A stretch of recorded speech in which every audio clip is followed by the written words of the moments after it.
48 নম্বর Asian হাইওয়ের পাশ থেকে মৃতদেহ উদ্ধার, ঘটনায় চাঞ্চল্য। হাইওয়ের পাশ থেকে উদ্ধার হলো এক ব্যক্তির দেহ।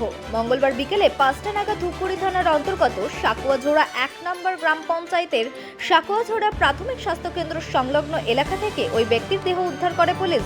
মৃত ব্যক্তির নাম গোলাপ ঠাকুরি, বয়স 57। স্থায়ীরা রাস্তার পাশে ওই ব্যক্তির দেহ দেখতে পেয়ে পুলিশকে খবর দেন। খবর পেয়ে ধূপগুড়ি থানার পুলিশ এসে দেহটিকে উদ্ধার করে ধূপগুড়ি মহকুমা হাসপাতালে নিয়ে গেলে কর্তব্যরত চিকিৎসক তাকে মৃত বলে ঘোষণা করে। জানা গিয়েছে ওই ব্যক্তি স্থায়ী একটি খাবারের হোটেলে কাজ করতেন। তার বাড়ি সাকুয়াঝোড়া প্রাথমিক স্বাস্থ্য কেন্দ্র সংলগ্ন এলাকায়। তাকে মাঝে মধ্যে মদ্যপান অবস্থায় দেখা যেত বলে এলাকাবাসীরা জানিয়েছেন। প্রদীপ রায়ের নামে স্থায়ী এক বাসিন্দা জানান, এদিন হাইওয়ের পাশে ওই ব্যক্তিকে পড়ে থাকতে দেখা যায়। এরপরই পুলিশে আমরা খবর দিই, পুলিশ এসে দেহটিকে উদ্ধার করে নিয়ে যায়। কিভাবে ওই ব্যক্তির মৃত্যু হলো তা জানার চেষ্টা করছে পুলিশ। ঘটনার তদন্তের পর জানা যাবে মৃত্যুর আসল কারণ।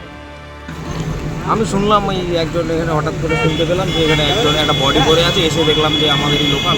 আচ্ছা। হ্যাঁ। আর দুটো হসপিটালে পেছনে। আচ্ছা, মানে কীভাবে মৃত্যু হয়েছে এখনো জানা যায়নি? না, এটা বুঝতে পারিনি। এখন পুলিশ এসে নিয়ে গেল। হ্যাঁ। পরে কি নাম? গোপাল ঠাকুর। আর বাড়ি কোথায়? বাড়ি এই হসপিটালের পেছনে, দুটো সাকুয়াঝোড়ে যে একটা হসপিটালটা আছে। আচ্ছা। কি কাজ করতে? একটা হোটেলে কাজ করতে।